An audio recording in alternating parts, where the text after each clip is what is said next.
appreciate Mr. President for his budget presentation yesterday and the style in which it was delivered, smoothly, effortlessly, and very eloquently, confirming that he knew exactly what he was presenting to us.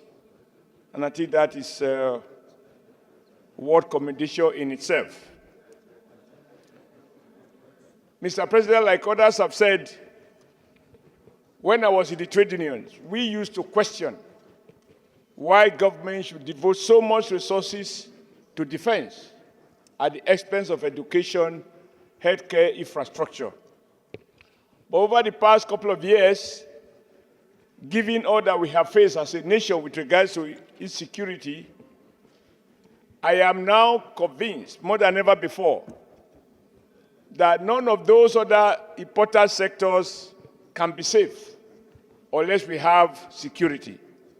And therefore, like all those who have spoken before me have said, I can't question why defense should have a lion's share of the budget. But the lessons we have learned since we assumed duties here is that budgetary provisions alone will not translate to the kind of outcome Mr. President spoke to, namely that our defense policies or management of our defense procurement should be guided in a way as to lay more emphasis on technology and have a much more smart, robust, and effective defense system. This will require that our defense committee, which happily is chaired by the immediate past Senate President, that our defense people need to be refocused. Even the issue of the defense, because I live in Kaduna, we find at Daikon, at a point, Daikon was producing furnitures. And in Kaduna, it was a joke of the town that people who, an institution set up to manufacture arms, at the same time, a similar institution was set up in Brazil. Why Brazil are now manufacturing evil jets? Defense industries, Kaduna was producing furnitures. I'm not sure exactly what they are doing now. But just to say that my experience has taught me that throwing money at people without ensuring that they use the money strictly for the purpose for which it was appropriated can always lead to what I call goal displacement, replacing popular goal with what is convenient to those who are charged with the responsibility of managing resources that are appropriated for them. I also believe that the right emphasis was placed on health, on education, etc. I don't think any of us here will question those, because over the past 1 year, I can't count how many universities and how many colleges of education or how many technical skill acquisition we have set up. All of those will require resources to fund if they are signed into law. The key issue, Mr. President, that I think our Senate, particularly with reference to our Finance Committee, are chaired by Sani and Abiru and others, I want your attention. This time around, the Senate, through your committees, must ensure that the budget is based on 1,500 naira to the dollar. Everything must be done to ensure that the dollar, the naira. Thank you, Mr. President. My distinguished colleagues, I am Abdulaziz Musa Radua, representing Katsina Central. Mr. President, I want to join my colleagues in commending Mr. President Bola Ahmed Tinubu, Grand Commander of the Federal Republic, and the Commander-in-Chief of the Armed Forces of the Federal Republic of Nigeria for a beautiful presentation of the budget yesterday. I want to also commend him for considering very critical sectors that are critical to the development of this country, and considering security as the first critical sector by allocating 4.06 trillion to the defense and security agencies.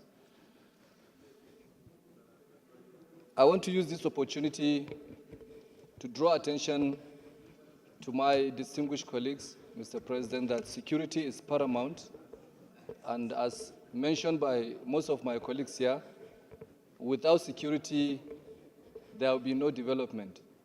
So it is important to understand that the security agencies, the armed forces of this country need a lot of resources allocated to them to enable them carry out their duties, especially the Nigerian Army, which is deployed in the 36 states of the Federation and the Federal Capital Territory. The strength of the Army, though, is inadequate. It is important for us to Senator Abdulaziz, your time is off. 30 seconds. Okay, 2 seconds. Yes.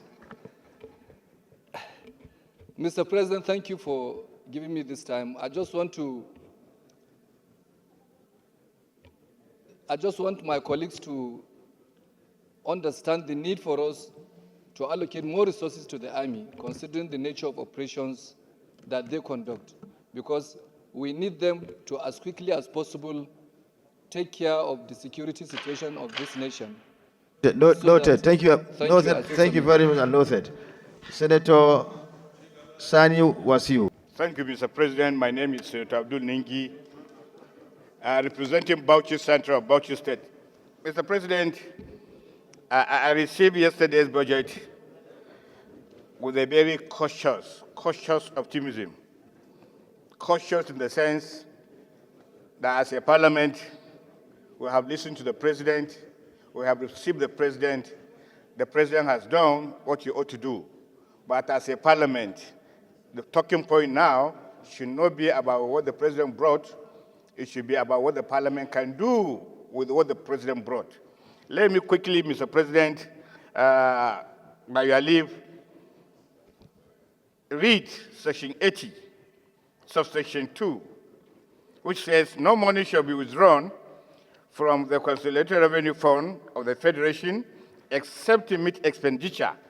Section 80, sub 3 says no money shall be withdrawn from any public fund of the Federation other than the Consolidated Revenue Fund of the Federation, unless the issue of those monies have been authorized by Act of the National Assembly.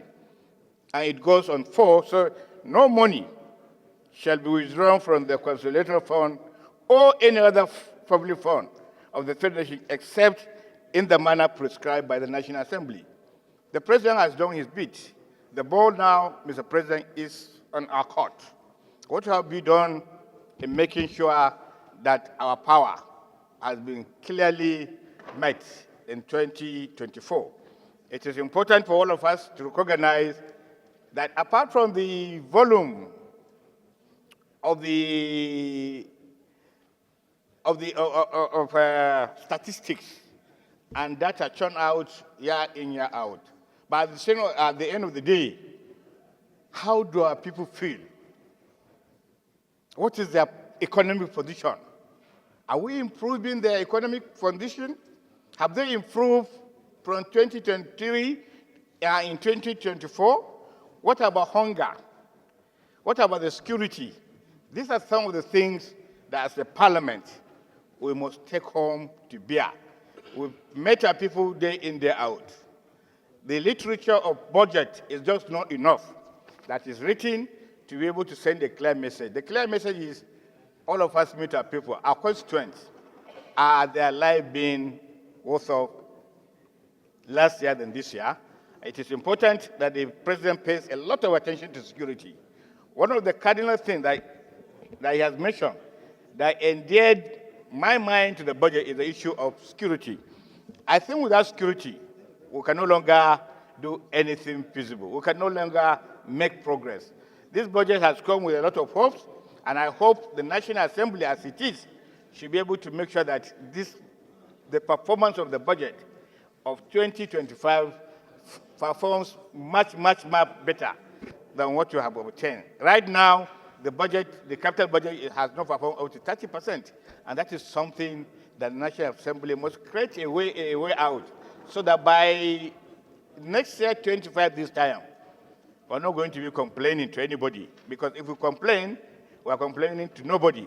It is our job in making sure that this budget is implemented. It is our job in making sure that our people have been given a sense of life. Your time is off, Senator Ningi. So, 30 seconds, Mr. President. 30 seconds. Let's have a better 2025 than 2024. That's just my summary. Thank you very much. 1 minute. Simon Lalong. Thank you, Mr. President. Well, Mr. President, I want to thank you for this opportunity. Simon Lalong, representing Plateau South. I will summarize my submission this way, that with the words of Mr. President, item 22, our budgetary allocation underscores this administration's strategic priorities, particularly in advancing the renewed hope agenda and achieving its development objectives. And then he put defense, infrastructure, health, and education. First, I must commend Mr. President. Nigerians are commending Mr. President for being bold, for being courageous, for being focused. The question, after this summary, the details are going to be there. We are talking about implementation. Mr. President, my only question and concern will be, with this kind of boldness, are we also very bold to carry out our oversight functions so that it will go aligned, it will realign with the commitment of Mr. President in the implementation of this budget? If we do that, I am sure Nigerians will be very happy for it. I so submit. Thank you, Mr. President. Senator Ekwanyo, you can now, the floor is yielded to you. Go ahead. Senator Akomodu. Thank you, Mr. President. My distinguished colleagues, I am Abdulaziz Musa Radua, representing Katsina Central. Mr. President, I want to join my colleagues in commending Mr. President Bola Ahmed Tinubu, Grand Commander of the Federal Republic, and the Commander-in-Chief of the Armed Forces of the Federal Republic of Nigeria for a beautiful presentation of the budget yesterday. I want to also commend him for considering very critical sectors that are critical to the development of this country, and considering security as the first critical sector by allocating 4.06 trillion to the defense and security agencies. I want to use this opportunity to draw attention to my distinguished colleagues, Mr. President, that security is paramount, and as mentioned by most of my colleagues here, without security, there will be no development. So it is important to understand that the security agencies, the armed forces of this country need a lot of resources allocated to them to enable them carry out their duties, especially the Nigerian Army, which is deployed in the 36 states of the Federation and the Federal Capital Territory. The strength of the Army, though, is inadequate. It is important for us. Senator Abdulaziz, your time is off. 30 seconds. Okay, 2 seconds. Yes. Mr. President, thank you for giving me this time. I just want my colleagues to understand the need for us to allocate more resources to the army, considering the nature of operations that they conduct, because we need them to, as quickly as possible, take care of the security situation of this nation. Noted. Thank you. Thank you very much, and noted. Senator Sani Wasiu.